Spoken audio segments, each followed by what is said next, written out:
سونا جنگل رات اندھیری چھائی بدلی کالی ہے، سونے والوں جاگتے رہنا چوروں کی رکھوالی ہے کی بنیاد پر ہمارے علماء نے جو مذمتیں کی اور احتجاج کیے، یہ فرض منصبی تھا ہمارے علماء کا کہ ذاکر نائک کے آنے سے دیوبندیوں نے اور وہابیوں نے کیا کھویا کیا پایا، اس کے اوپر چند باتیں کرتے ہیں۔ ذاکر نائک کے آنے سے نقصان اہل سنت کا ہوا یا وہابیوں کا ہوا؟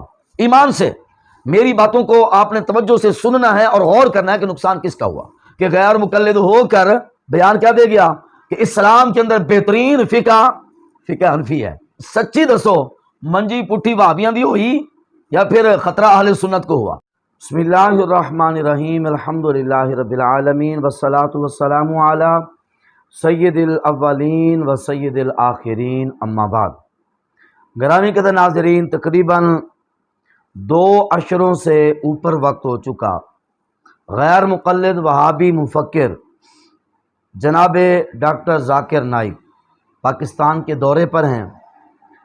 جب ذاکر نائک صاحب پاکستان آنے کی تیاریوں میں تھے اور یہاں پر خبر چلی تو مفتی منیب الرحمان صاحب قبلہ نے اس کانفرنس کے بائیکاٹ کا اعلان کیا جس میں تمام مذہبی تنظیمات کے قائدین اور سرکردہ ذمہ داران نے شرکت کرنی تھی، اور اسی کانفرنس کے اندر ذاکر نائک کو بھی مدعو کیا جانا تھا۔ جب یہ اعلان ہوا تو غیر مقلد وہابی اور دیوبندی حضرات نے مفتی صاحب کے اس بائیکاٹ کی مذمت کی، اور اس کے ساتھ ساتھ ہمارے دیگر کافی سارے علماء، نامی گرامی علماء، انہوں نے یہ احتجاج ریکارڈ کروایا کہ ذاکر نائک چونکہ صحیح العقیدہ مسلمان نہیں ہیں اور اس نے رسول اللہ صلی اللہ علیہ وسلم کی گستاخیاں کی ہوئی ہیں، اہل بیت کی گستاخیاں کی ہیں، صحابہ کی گستاخیاں کی ہیں، اولیاء اللہ کا یہ گستاخ ہے، قرآن کا گستاخ ہے، بے ادب ہے، ایسے شخص کو پاکستان آنے سے روکا جائے۔ بالخصوص ڈاکٹر اشرف آصف جلالی صاحب نے مطالبہ کیا تھا حکومت وقت سے کہ یا تو اس کو روکا جائے، اگر اس کو پاکستان بلانا ہے تو پھر اس کے ساتھ میرا مناظرہ براہ راست حکومتی سطح پر حکومت کی سرپرستی میں کروایا جائے۔ بہرحال کوئی اس طرح کا معاملہ نہ بن سکا، الٹا ڈاکٹر اشرف آصف جلالی صاحب پر پابندیاں لگا دی گئیں، زبان بندی کے آرڈر ہو گئے، اور ابھی یہ چند دن قبل ڈاکٹر صاحب نے دوبارہ جب اپنی اس بات کو دہرایا تو لاہور کے اندر اور لاہور سمیت پاکستان کے متعدد اضلاع میں زبان بندی کا آرڈر جاری کر دیے گئے کہ جناب ڈاکٹر اشرف آصف جلالی صاحب بول نہیں سکتے۔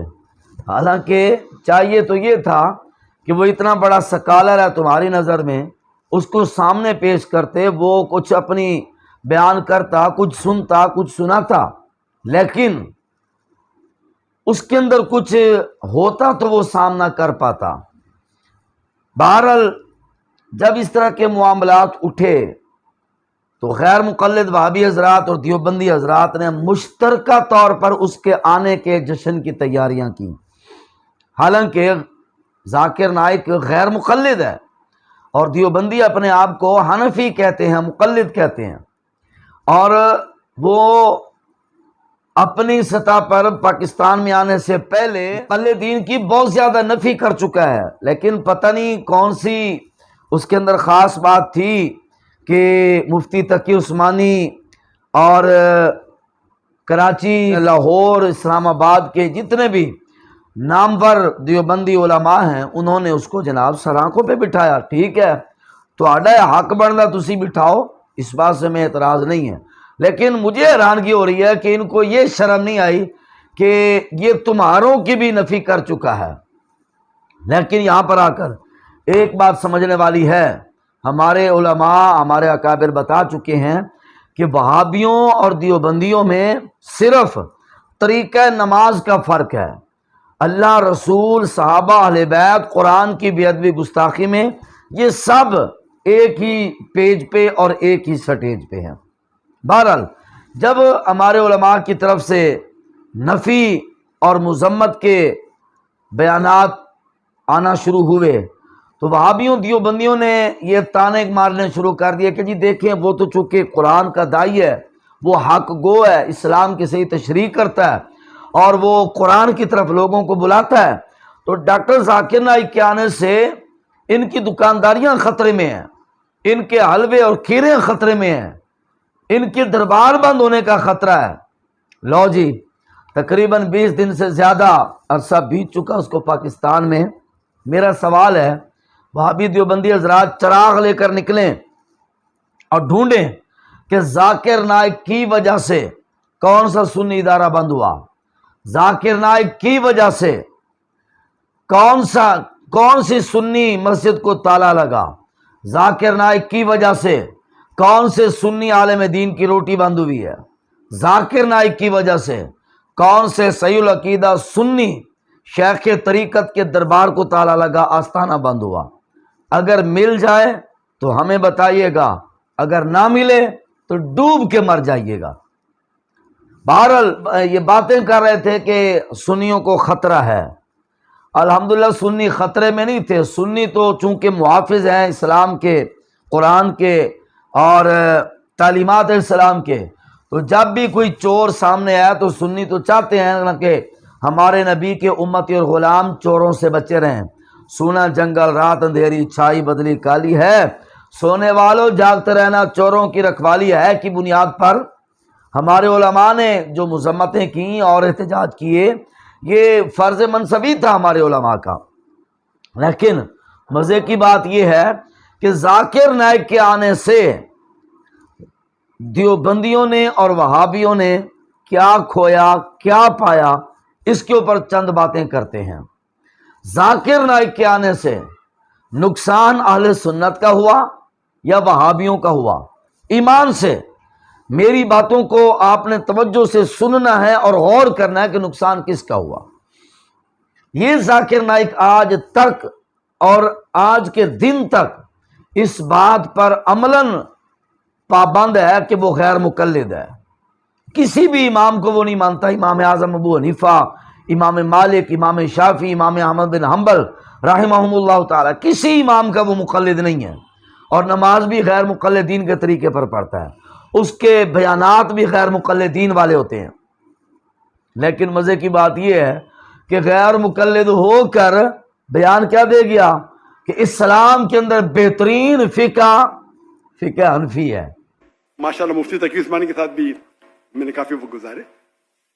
یہ لوگ اسلامک اکنو ماہر ہے، ابھی کوئی دوسرا فتویٰ بولے گا یہ حرام حلام، ارے بھائی آپ کے پاس ہے کوئی دلیل؟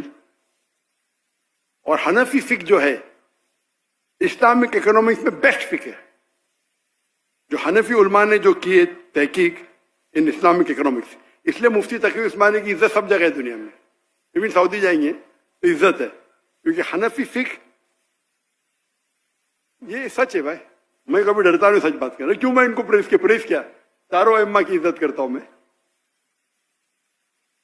یہ ذاکر نائک بیان دے گیا، ہوں سچی دسو منجی پٹھی وہابیاں دی ہوئی یا پھر خطرہ اہل سنت کو ہوا؟ قسم خدا دی وہابیاں دی منجی پٹھی کر گیا ذاکر نائک۔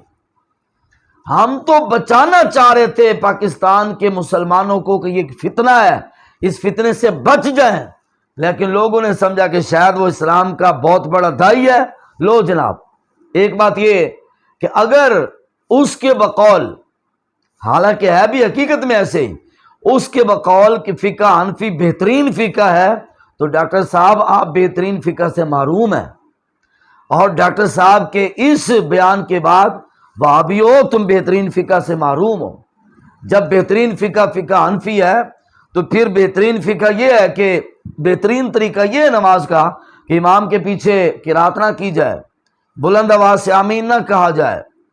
بہترین فقہ جب فقہ حنفی ہے تو پھر نماز کے اندر پہلی تکبیر کے علاوہ کہیں پر بھی رفع دین نہ کیا جائے۔ جب بہترین فقہ حنفی ہے تو نماز جنازہ کے اندر سورۃ فاتحہ نہ پڑھی جائے۔ یہ ذاکر نائک صاحب کہہ گئے ہیں بہترین فقہ حنفی ہے۔ منجی ہوگی پٹھی وہابیاں دی۔ ذاکر نائک کے تمام ہواری پجاری، اس کو پوجا کرنے والے، اس کو خدا رسول سے بڑھ کر بیان کرنے اور ماننے والے آج تک ہمیں یہ تانے دیتے رہے کہ ذاکر نائک آ رہا ہے تو ان کے درباروں کو خطرہ، ان کے پیروں بابوں کو خطرہ، ان کے حلوے کھیروں کو خطرہ۔ لو جناب ایدہ بھی حال ذاکر نائک دے عمل تو ثابت ہو گیا۔ ایدہ جواب بھی ڈاکٹر ذاکر نائک خود پیش کر کے گئے۔ وہ کیا کہ ذاکر نائک کے اپنے بیانات موجود ہیں۔ وہابی دیوبندی اس بات کے قائل ہیں کہ درباروں پر جانا بدعت ہے، حرام ہے، ناجائز ہے، بلکہ ذاکر نائک تو یہاں پر بیان کر چکا ہے کہ اور کسی سنت بابا کو چھوڑو، حضرت محمد صلی اللہ علیہ وسلم کو بھی ماننا اس دور میں حرام ہے، معاذ اللہ، نقل کفر کفر نوازت۔ یہ دھڑلے کے اوپر ڈنکے کی چوٹ پر ڈاکٹر ذاکر نائک یہ بیان یہ دے چکا۔ یہ تصویر آپ کو نظر آ رہی ہے، ذاکر نائک قبروں پر جا کر، یادگار شہداء پہ جا کر پھول بھی چڑھا رہا ہے۔ ہم بھی داتا صاحب پھول چڑھاتے ہیں، ہاتھ اٹھا کے دعا مانگ رہا ہے، ہم بھی داتا صاحب جا کر ہاتھ اٹھا کے دعا مانگتے ہیں۔ ہم پڑھتے کیا ہیں؟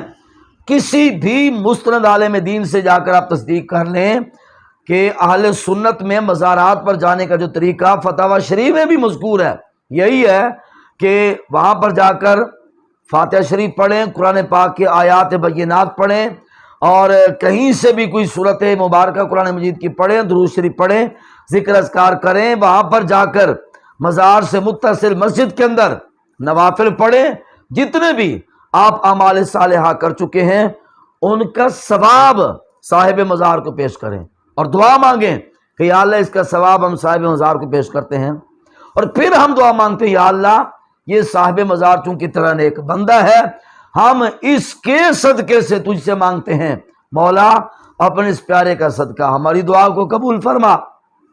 لو جی یہ ہماری دعا ہوتی ہے۔ یہ کام جو اہل سنت کرتے تھے وہی کام ذاکر نائک کر گیا۔ واہ بیو دیوبندیو منجی پٹھی ہو گئی جی۔ دوسری بات یہ کہ یہ تانے دے رہے تھے، الٹی جمپ لگا رہے تھے، جی ذاکر نائک آ رہا ہے، ان کے حلووں کو خطرہ پڑ گیا، ان کی کھیروں کو، ان کے پیروں کو، ان کے مولویوں کو خطرہ پڑ گیا، دکانداریاں بند ہونے لگی ہیں۔ ایمان سے بتانا، جھوٹ نہیں بولنا۔ جاندے جاندے ڈاکٹر ذاکر نائک تھوڑا منہ نہیں کالا کر گیا۔